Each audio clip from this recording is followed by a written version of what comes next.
So we know universities in the US receive money from the government, and there's a lot of opinions on it, but I want to make sure you get more than just a surface level discussion. Like, do we know what they're doing with the money? How are universities spending government funds? So without further ado, let's get into the data. So first things first, aside from the money the government provides students through financial aid, it also sends money directly to universities through grants and contracts. So with that funding, one major way universities are using that money is for research and development, or R&D. In 2023, the government spent nearly $60 billion in funding colleges for R&D. And because we love the data, we love that there are receipts for this. So take a look at this awesome chart right over here. This pie chart shows that most funding went to life sciences and engineering.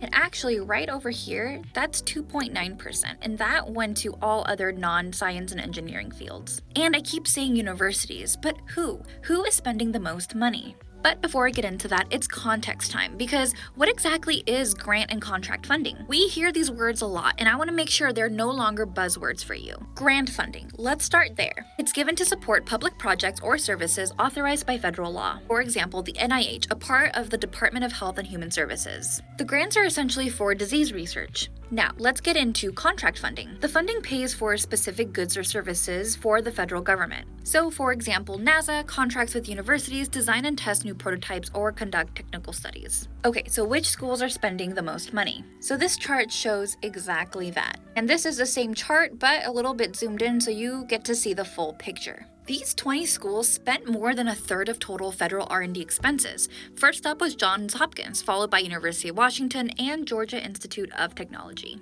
And by the way, when I say the government is the one giving the money, it gets nuanced there too, because take a look at this chart. In 2024, the HHS and the DOE spent over $100 billion in total funding. So what are your thoughts? Now that you have the facts, I want to hear your opinions. Share them down below and follow for more.